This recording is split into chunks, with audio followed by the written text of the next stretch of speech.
Have you ever wondered where the things we discard truly end up? Not just the chipped cups or torn shirts, but the fragments of memory, the failure we bury, and the people we mark as unworthy. What if every act of throwing away left behind more than just refuse? What if it left behind shadows of ourselves? This unsettling question lies at the core of Gachiakuta, a manga that at first glance seems to tell a fantasy story of trash and monsters. Yet, in truth, is an intricate meditation on the nature of worth, memory, and the quiet power of compassion. The genius of Gachiakuta is that it takes the literal trash of its world and makes it speak.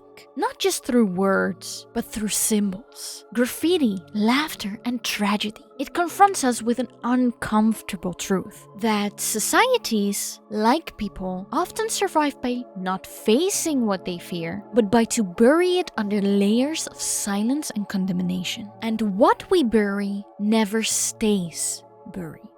This is Gachiakuta, written and illustrated by Kei Urana and featuring the graffiti designs by Ando Hideyoshi. But before we continue, if you're enjoying this, feel free to like, subscribe, and share. It really helps the channel and keeps me motivated to create more for you guys. Thank you! The narrative begins in the Sphere, a city that sparkles on the surface and yet rots at its foundation. Its gleaming streets and towering walls mask an ideology as brittle as porcelain. The belief that guilt is hereditary, that blood decides worth, and that evil must be quarantined.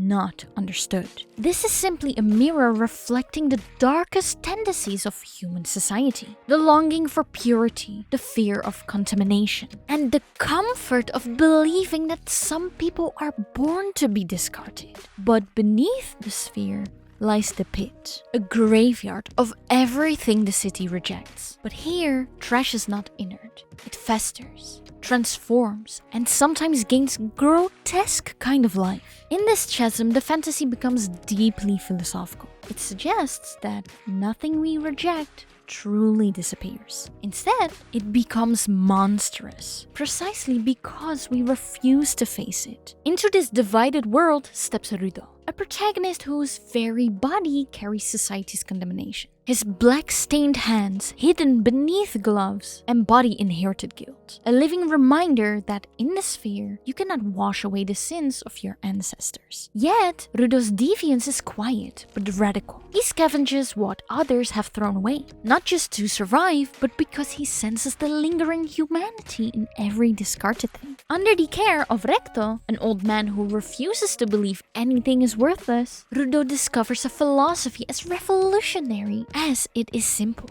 Value is not inherited. It is bestowed by care and recognition.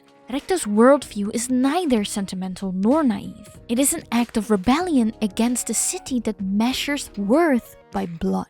Recto gets murdered and Rudo is unjustly sentenced to be cast into the pit. The narrative plunges from exposition to rising action. The fall is not only physical, but symbolic.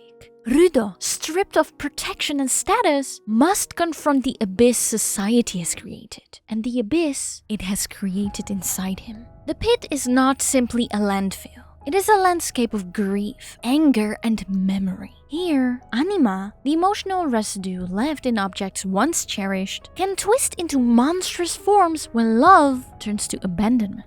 These trash beasts built from rusted tools and cracked porcelain are not mere enemies. They are tragic reminders that what we discard remains haunted by our torch. Philosophically speaking, they embody an unsettling idea that every act of rejection contains the seeds of monstrosity. By refusing to reconcile with the discarded, be it an object, a person, or even a part of ourselves, we allow bitterness and sorrow to twist what once was so beloved into something so vengeful. Rudo survives not by brute force, but by doing what he has always done, seeing worth in what others see as junk. And this power to awaken broken objects into vital instruments becomes a philosophical statement also. Strength does not come from purity, but from the ability to recognize value where none is acknowledged. And this is where the manga's power system comes into play. It is symbolic as it is inventive.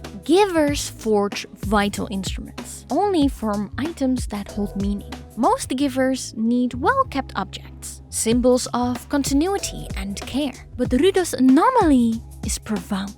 He can awaken even trash precisely because he never saw it as worthless. His strength emerges from empathy, not from dominance. And this is where Gachiakuta takes it to the next step, in my opinion. It argues that power itself is relational. It is born not from control, but from the act of recognition. The more a person can see, the greater their potential to create. It is a subtle yet radical inversion of the sphere's ideology. Where the sphere sees worth as fixed and inherited, Rudo embodies the philosophy that worth is chosen, and chosen again each day. Rudo's journey intertwines with the Cleaners, a group who is tasked with defending settlements in the pit from trash beasts. Their existence is paradoxical.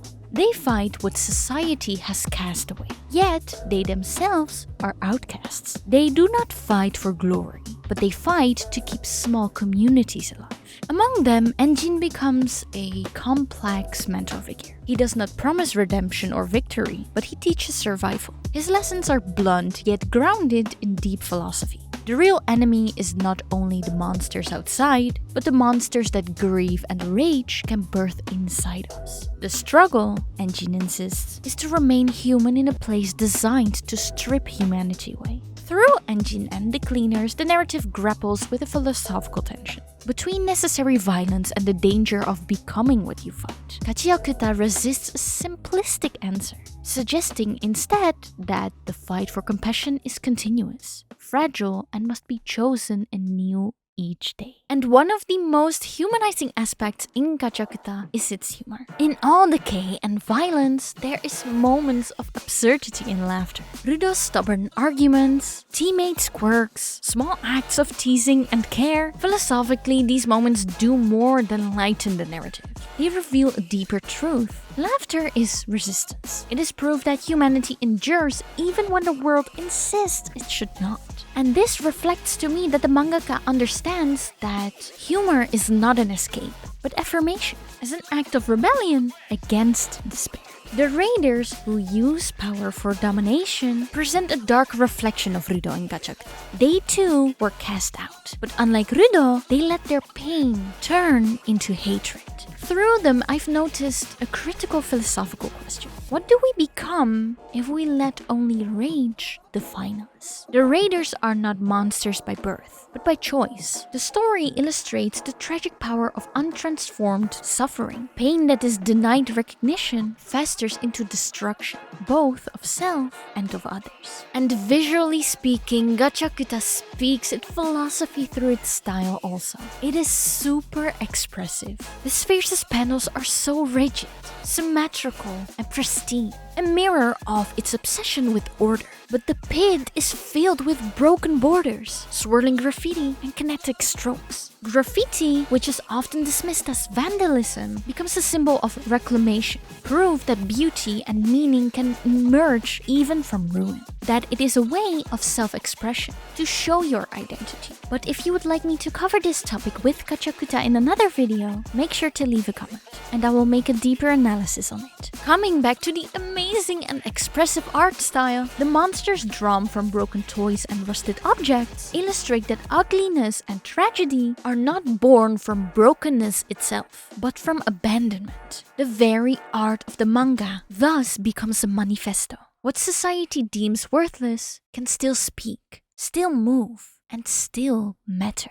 And central to Rudo is the desire of revenge against those who murdered Recto and condemned him. The narrative neither glorifies nor trivializes this urge. Instead, it examines revenge as a deeply human response to injustice, but questions what remains after vengeance is satisfied. It aligns with thinkers who warned that revenge often perpetuates cycles of harm. The real struggle is not to erase anger, but to transform it into something that does not destroy the self. Rudo learns that revenge alone is hollow. Justice must be rooted in compassion, or it becomes indistinguishable from cruelty. And across battles, jokes, and tragic revelations, Gachiakuta builds to a single philosophical assertion. Brokenness and worthlessness are not the same. Something can be shattered, scarred, or rejected, yet remain precious, precisely because of the life and love once poured into it. The sphere obsessed with purity cannot see this. The pit, built from what the sphere refuses to see, becomes a monument to this truth. What is broken can actually still shine